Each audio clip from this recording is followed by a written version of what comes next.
శ్రీ అచలానంద స్వామి ఆరాధనోత్సవాలు ఒంగోలులోని అచలానంద స్వామి ఆశ్రమంలో ఘనంగా నిర్వహించారు. 2016లో పోతూరు వీరబ్రహ్మేంద్ర స్వామిలో ఐక్యం చెందిన అచలానంద స్వామి 9వ ఆరాధనోత్సవాలను పురస్కరించుకొని ఒంగోలులోని మంగమూరు రోడ్ ఆశ్రమంలో ప్రత్యేక పంచామృత అభిషేకాలు, సహస్రనామార్చనలు, భగవద్గీత, విష్ణు సహస్రనామ పారాయణం తదితర కార్యక్రమాలను భక్తి శ్రద్ధలతో నిర్వహించారు. భక్తులకు అన్నప్రసాద వితరణ చేశారు. భక్తులు ఆశ్రమానికి వచ్చి అచలానంద స్వామి వారి కృపకు పాత్రులు కావాలని ఆశ్రమ స్వామీజీ విజ్ఞప్తి చేశారు.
ఇలా ఎంతో మంది దాతలు మన ఆశ్రమానికి అన్ని విధాలుగా సహకరిస్తూ ఈ సేవా కార్యక్రమాల్లో తమ వంతు సహాయం చేస్తున్నారు.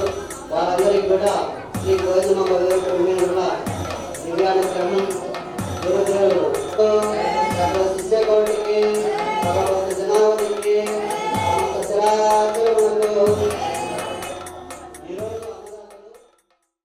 ఈరోజు అచలానంద గురుదేవుల వారి 9వ ఆరాధన మహోత్సవం జరుగుతున్నది. 2016లో ఏప్రిల్ 4వ తేదీన అచలానంద స్వామివారు వీరబ్రహ్మేంద్ర స్వామిలో పరమైక్యం చెందినటువంటి పరమ పవిత్ర దినం. తిథుల ప్రకారం ఈరోజు సంభవించింది. అది అచలానంద స్వామివారు పుట్టుకతోనే జ్ఞాని, యోగి, ద్రష్ట, తపస్వి. ఆయన 6 సంవత్సరాల వయసులో బ్రహ్మంగారు స్వయంగా దర్శనమిచ్చి బ్రహ్మోపదేశం చేశారు. అప్పటి నుంచి ఆయన ధ్యానము, యోగం తప్ప ఏ రకమైన ప్రపంచ విషయాలతో ఆయనకు సంబంధం లేదు. అఖండ బ్రహ్మచారి, ఆయనకు వివాహం లేదు, మహాయోగి, మహాతపస్వి. అంచేతన ఆయన పేరుతో అచలానంద స్వామి అనే పేరుతో ఈ ఆశ్రమం ఏర్పాటు చేయడం జరిగింది. ఈ ఆశ్రమంతో పాటు బ్రహ్మంగారి మఠంలో తోట్లపల్లిలో అచలానంద ఆశ్రమం బ్రాంచ్ ఉన్నది. అక్కడ రోజు 1000 మంది పూజ చేస్తారు. 60 ఆవులు ఉన్నాయి. అక్కడ వచ్చిన భక్తులకు వసతి గదులు ఉన్నాయి. ఇక్కడ నిత్యాన్నదానం ఉంది, అక్కడ నిత్యాన్నదానం ఉంది. ఇక్కడ 60 మంది విద్యార్థుల్ని, పేద విద్యార్థుల్ని కార్పొరేట్ ఎడ్యుకేషన్ అందిస్తూ ఉన్నాం. అనేక సేవా కార్యక్రమాలు అందిస్తూ ఉన్నాం. అచలానంద స్వామివారికి భోజనం పెట్టడం అంటే చాలా ప్రీతి. అందుచేత నిత్యాన్నదానం ఏర్పాటు చేశాం. ఎవరైనా భోజనానికి రావచ్చు. మీకు తెలిసిన వాళ్ళందరికీ చెప్పండి. ఎవరైనా ఏ టైంలో భోజనానికి రావచ్చు. టికెట్లు ఏం అవసరం లేదు, ఎవరికి చెప్పాల్సిన అవసరం లేదు. అందరికి భోజన ప్రసాదాన్ని అందిస్తున్నాం.